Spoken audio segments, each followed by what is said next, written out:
Mi madre me pidió mi tarjeta para una compra pequeña y terminó haciendo 3 cargos gigantes. Cuando mostré el estado bancario, se hizo la ofendida como si yo hubiera fallado.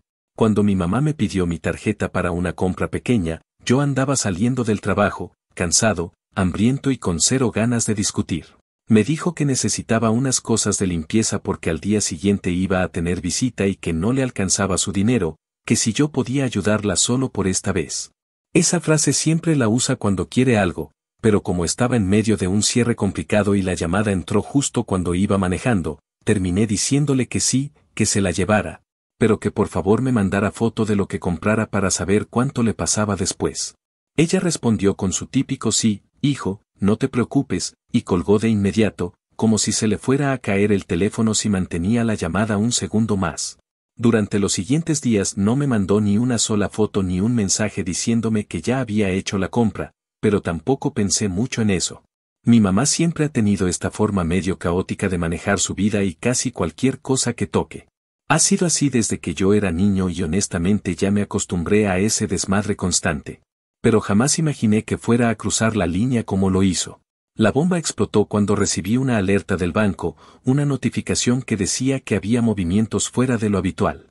Hasta ahí pensé que era fraude, así que abrí la aplicación y encontré 3 cargos gigantes, uno en una tienda grande, otro en una tienda de electrónicos y otro en un supermercado.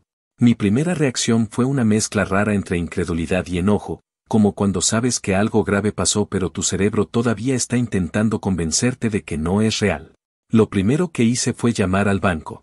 Me tuvieron un rato en línea mientras verificaban información y congelaban la tarjeta.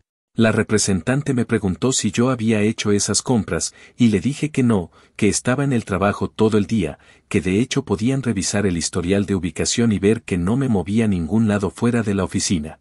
Luego revisó los registros y me dijo que las compras habían sido presenciales y aprobadas con chip, lo cual solo empeoró mi ansiedad porque empecé a preguntarme quién demonios había tenido acceso a mi tarjeta. En ese momento solo 3 personas podían haberla usado, yo, mi novia y mi mamá. Y de esas 3, solo una se había ofrecido voluntariamente a hacer una compra pequeña. De inmediato supe que había sido ella, pero una parte de mí todavía quería creer que no se había atrevido a tanto. Cuando hablé con ella para preguntarle si sabía algo, me contestó con ese tono indignado que usa cuando se siente descubierta, como si uno fuera un criminal por simplemente cuestionarla. Le dije lo que apareció en el estado de cuenta y lo que me había dicho el banco, y ella rápidamente respondió que no tenía idea, que porque yo siempre la culpaba de todo, que yo debería confiar más en mi familia. Esa palabra, familia, siempre la escupe como si fuera un arma.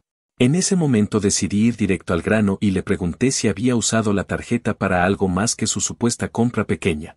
Ella se quedó callada unos segundos y luego soltó que sí, que había comprado algunas cosas que necesitaba y que no entendía por qué me estaba poniendo tan dramático, que de hecho debía agradecerle que no había sido un gasto mayor.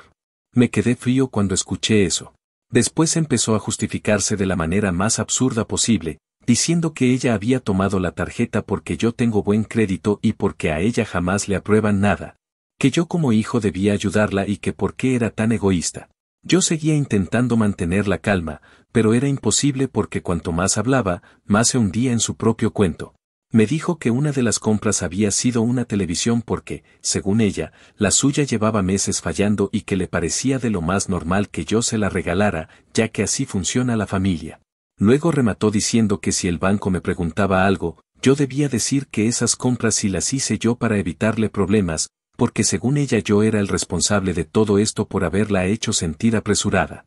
Recuerdo que me quedé en silencio un momento, más que nada porque estaba tratando de procesar la magnitud de la estupidez. Nunca en mi vida había sentido un nivel de coraje tan limpio, tan directo. Ella, por supuesto, interpretó mi silencio como una oportunidad para hacerse la víctima, y empezó a llorar diciendo que yo la estaba acusando de ladrona, que cómo podía ser tan cruel con mi propia madre, que ella se sacrificó toda su vida por mí, que yo debía apoyarla ahora que es mayor. Mayor, por cierto, no es una palabra que se pueda usar realmente para describirla, pero le encanta exagerar cuando conviene. Esa noche revisé a detalle los cargos y noté que casi todo eran cosas que ella simplemente quería, no cosas que necesitaba.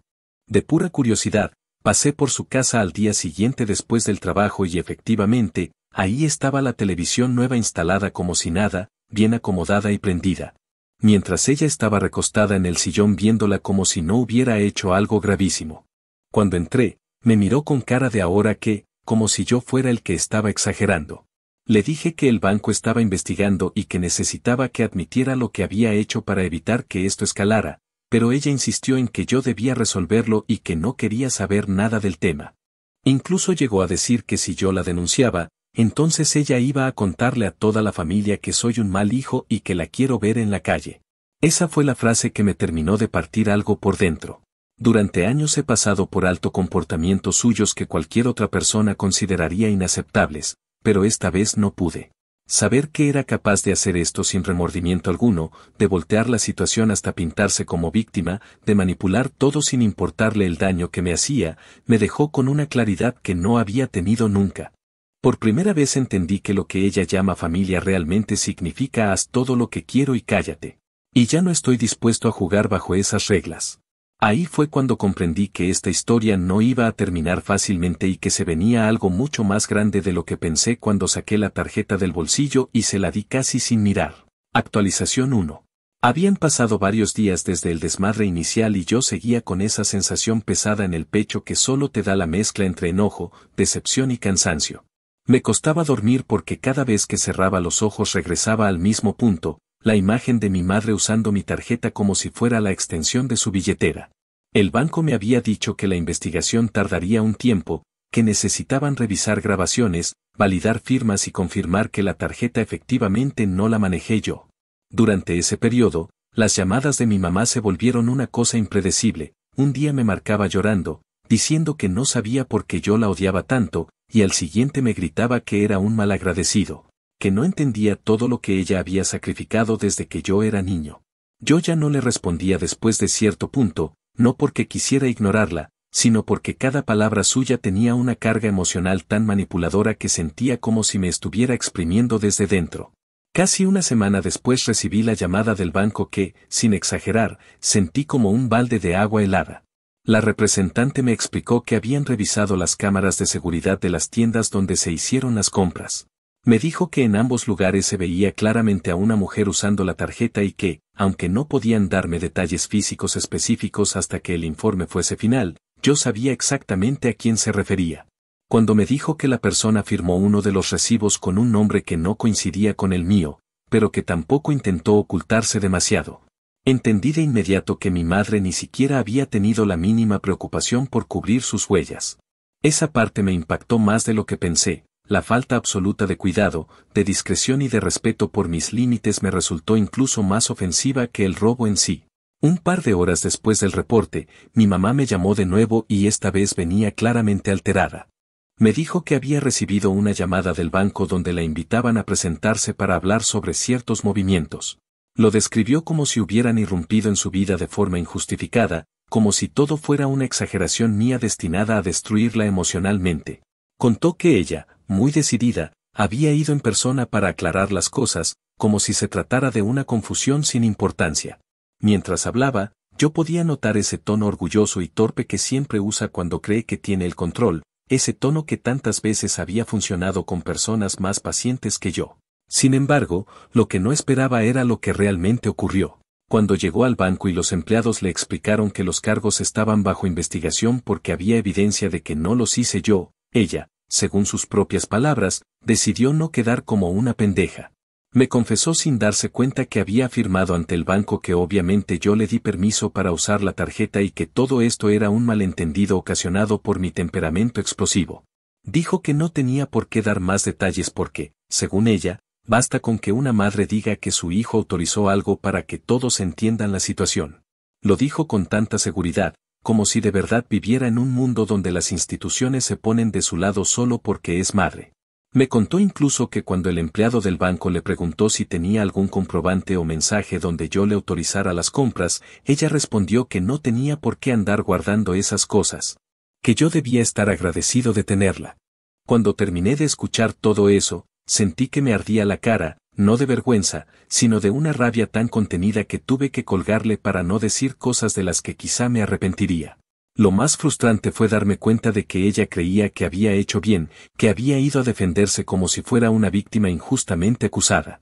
Según ella, yo era el responsable del caos porque no la apoyaba y porque estaba dejando que el banco la tratara como si fuera una delincuente. Esa palabra, delincuente, la repetía como si fuera impensable que su comportamiento encajara en esa descripción. Mientras tanto, el banco no veía la situación como una simple discusión familiar, para ellos era un caso de fraude con evidencia suficiente para escalarlo. Al día siguiente recibí una llamada de la encargada de mi caso. Me explicó de manera calmada, pero firme, que debido a las declaraciones contradictorias y las pruebas disponibles, el banco había decidido remitir la investigación a un área legal más estricta. No lo hacían en todos los casos, pero aquí se veía un patrón claro: uso no autorizado, firma sospechosa, compras presenciales de alto valor y una supuesta autorización verbal que no tenían forma de validar. Me dijo que no tenía que preocuparme por repercusiones hacia mí, pero que era importante que no intentara negociar directamente con la persona involucrada para evitar interferencias con el proceso. Yo asentí aunque ella no podía verme, y entendí por primera vez que esto había salido completamente de mis manos. Ese mismo día mi mamá me mandó un texto larguísimo que parecía escrito en medio de un torbellino emocional. En algunas partes me pedía perdón diciendo que no había tenido intención de hacerme daño, y en otras me acusaba de ser un hijo frío que la quería ver arruinada. A ratos decía que entendía que había cometido un error, pero enseguida lo justificaba diciendo que la vida ha sido muy dura para ella y que nadie entiende lo que es envejecer sola. El mensaje estaba lleno de saltos emocionales que, honestamente, me dejaron exhausto. Mi novia lo leyó también y solo dijo que era la manipulación más evidente que había visto en su vida. Hablé con el abogado que la familia de mi novia me recomendó, y él fue muy claro. Todo lo que ella había mandado podía servir como evidencia de que sabía lo que hacía y que estaba intentando manipularme para desistir del proceso. Me aconsejó mantener la calma, no contestar nada impulsivo y dejar que el banco siguiera su curso. Dijo que mi mamá no entendía la seriedad del asunto porque está acostumbrada a zafarse de todo con llanto o drama, pero que esta vez las instituciones no funcionan por lástima ni por vínculos familiares. Durante el resto de la semana recibí llamadas de mis tías, quienes ya se habían enterado de la situación gracias a mi madre. Al principio llegaron con el típico discurso de que debía tener piedad, que no podía exponer a mi mamá a una vergüenza de ese tamaño, que la familia siempre debe mantenerse unida por encima de todo. Pero conforme pasaban los días y ellas mismas hablaban con mi mamá, sus discursos empezaron a cambiar. Una de ellas me llamó casi en secreto para decirme que siempre habían sabido que mi madre era descuidada con el dinero y que llevaba años haciendo cosas así, aunque quizás no tan graves. Otra me confesó que a veces también intentaba manipularlas cuando necesitaba ayuda y que yo no debía sentirme culpable por no permitirlo más. Fue la primera vez que me sentí realmente validado, porque comenzaba a entender que lo que yo vivía no era una exageración, sino un patrón repetido que simplemente ahora había alcanzado un punto de quiebre. La investigación seguía avanzando y, en medio de todo ese caos, yo empezaba a tener una claridad que antes no tenía. Me dolía enormemente reconocer que mi mamá, esa figura que debería inspirar confianza y seguridad, había decidido usarme de una manera tan fría. Pero también entendí que si no ponía límites ahora, nunca en la vida lo haría. Mientras más pasaba el tiempo, más evidente se volvía que esta historia estaba lejos de acabarse y que lo que se venía probablemente sería aún más complicado. Sin embargo, por primera vez sentí que no estaba corriendo detrás de los problemas, sino enfrentándolos de frente, y por extraño que suene, eso me dio una calma que no esperaba. Actualización 2. Había pasado un poco más de una semana desde que el banco decidió remitir el caso a un área legal más estricta, y aunque yo intentaba enfocarme en el trabajo y mantener una rutina normal, la verdad es que todo alrededor se sentía tenso, como si estuviera a la espera de un golpe que sabía que tarde o temprano iba a llegar. Durante esos días, mi mamá se mantuvo relativamente callada, algo que en ella es casi siempre un mal augurio. No soy ingenuo. Cada vez que se guarda las palabras es porque está preparando algún tipo de maniobra emocional, y esta no fue la excepción. Su silencio se rompió de la manera más abrupta posible cuando, de un momento a otro, comenzó a mandar mensajes diciendo que había ido personalmente al banco para defender su nombre y corregir la historia que yo estaba distorsionando. Escrita en sus propias palabras, sonaba como si hubiera emprendido una especie de cruzada heroica, pero la realidad fue todo lo contrario. En cuanto terminó de escribirme ese mensaje, me llamaron del banco para informarme que mi madre había intentado intervenir en el proceso, que se presentó sin cita y exigió que retiraran mi disputa porque yo supuestamente la había autorizado verbalmente a hacer las compras. La persona del banco con la que hablé me explicó que mi mamá había llegado con un tono agresivo disfrazado de amabilidad forzada. Ese tipo de actitud donde cada frase suena amable pero va acompañada de un gesto que delata enojo y frustración. Me dijeron que, conforme avanzaba la conversación, ella cayó en contradicciones claras, primero diciendo que yo le había dado permiso, luego insinuando que yo había olvidado que lo había hecho, y más tarde asegurando que no sería capaz de cometer fraude porque es una madre que siempre lucha por su familia. Todos esos argumentos no solo no la ayudaron, sino que hicieron que la situación escalara más rápido porque dieron a entender que estaba intentando interferir deliberadamente en la investigación. Cuando terminé esa llamada, me quedé en el sillón por varios minutos sin moverme, tratando de entender en qué mundo pensaba mi madre que aparecer en persona y mentir abiertamente iba a mejorar las cosas. Su razonamiento parecía sacado de un lugar tan desconectado de la realidad que me costaba creer que estuviéramos viviendo el mismo evento. Le escribí para preguntarle por qué había ido al banco sin avisarme, y su respuesta fue un mensaje largo en el que mezclaba justificaciones con reproches. Decía que lo había hecho porque no iba a permitir que yo la arrastrara por el suelo y que no pensaba quedarse de brazos cruzados viendo cómo su nombre quedaba manchado por una exageración mía. Luego agregó que en el banco la habían tratado como una criminal solo porque yo insistía en seguir adelante con un proceso que, según ella, debía haber frenado desde el principio si realmente me importaba la familia. Lo que más me llamó la atención es que en ningún momento hubo un solo rastro de arrepentimiento, ni siquiera un reconocimiento mínimo de que había cruzado límites importantes. Mientras todo eso ocurría, mi abogado seguía recolectando la información que el banco compartía conmigo, especialmente los detalles sobre la intervención de mi madre en la investigación. Él me explicó que en estos casos, cuando la persona implicada intenta defenderse mintiendo o contradiciéndose, el asunto suele pasar de una cuestión civil a una potencial investigación criminal, porque demuestra intención de ocultar lo que realmente sucedió. Me dijo también que era importante que yo mantuviera toda comunicación por escrito, que no borrara ningún mensaje y que evitara cualquier confrontación directa, porque cualquier cosa que ella dijera podía convertirse en material útil para aclarar la situación.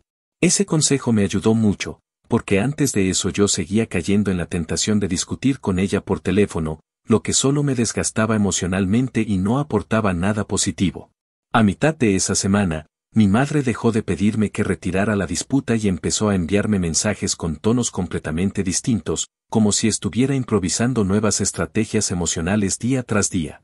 Una noche me escribió diciendo que no podía creer que fuera capaz de verla sufrir así, que cualquier hijo normal habría protegido a su madre y no la habría dejado en manos de instituciones que jamás van a entender cómo funciona una familia. Al día siguiente cambió por completo y empezó a escribirme como si todo fuera un malentendido que se podía arreglar con una simple conversación entre nosotros, insistiendo en que el banco no tenía por qué estar involucrado en algo que, según ella, ni siquiera era grave. Me pidió que pensara en mi infancia, en todas las veces que ella había estado ahí para mí, en cómo siempre se las ingenió para que yo tuviera lo necesario. Leyendo ese mensaje me di cuenta de que mi madre guarda una versión romántica de la maternidad donde cualquier acto suyo, por cuestionable que sea, debería ser borrado por el simple hecho de haberme dado vida. El punto de quiebre llegó cuando mis tías, que hasta ese momento se habían mantenido al margen, empezaron a mandarme mensajes contradictorios. Una de ellas decía que yo debía tener mano dura porque mi madre siempre había sido irresponsable con el dinero. Otra decía que debía tenerle paciencia porque la vida nunca había sido fácil para ella.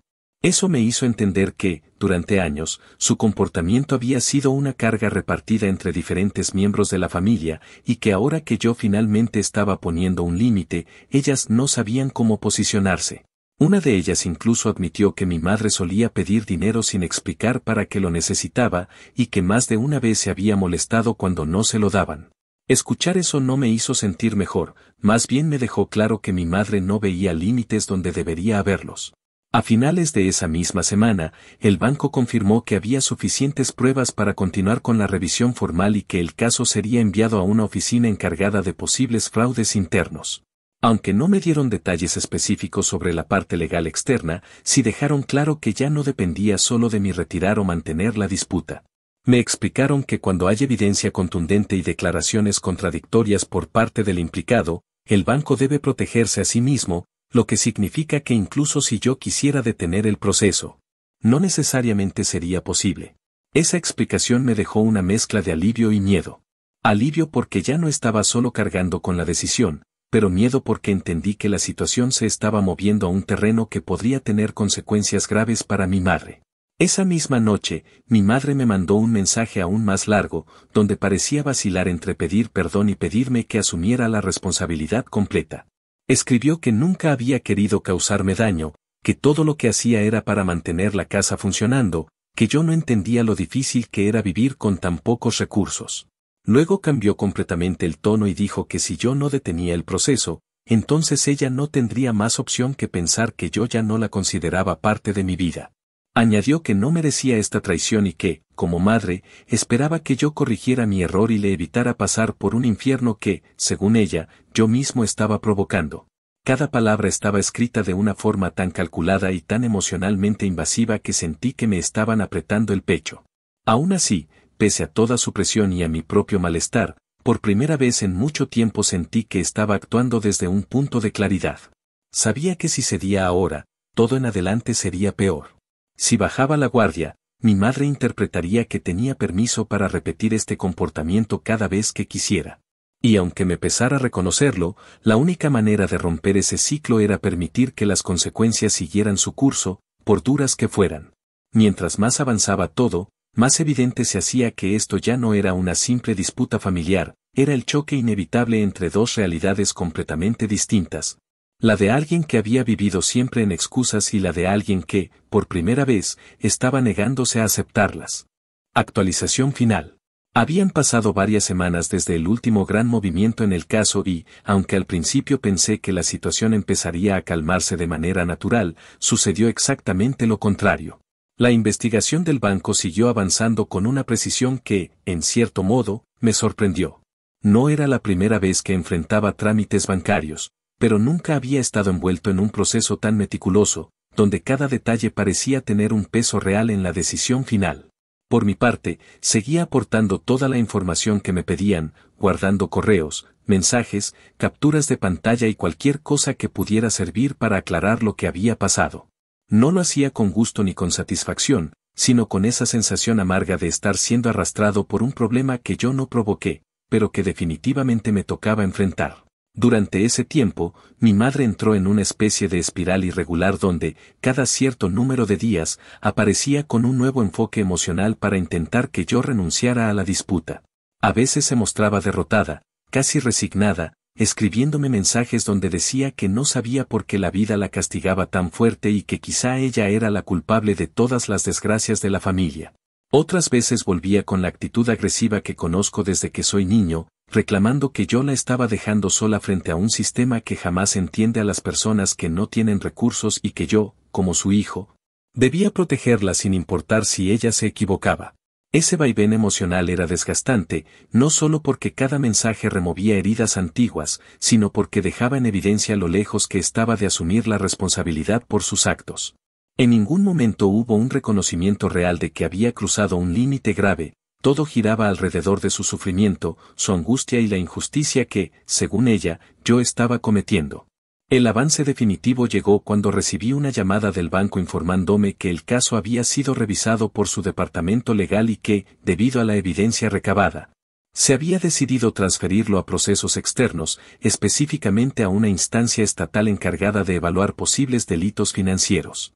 Escuchar eso me produjo una mezcla muy extraña. Por un lado, alivio profundo porque ya no recaía en mis manos decidir si esto seguía o se detenía, y por otro lado, un miedo real al imaginar que mi madre estaría ahora enfrentando algo mucho más grande de lo que cualquiera de nosotros había anticipado.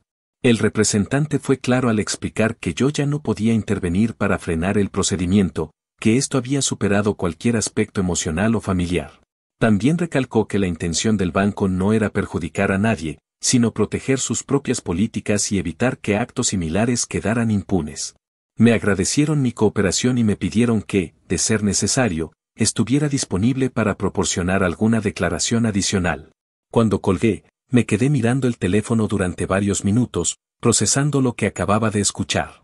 No era que yo no supiera que esto podía pasar, pero existe una diferencia muy grande entre imaginarlo y escucharlo directamente. Le conté a mi novia y su reacción fue una mezcla de comprensión y apoyo, pero también de preocupación. Ella, aunque no lo decía abiertamente, sabía lo complicado que iba a ser enfrentar la reacción de mi madre cuando se enterara.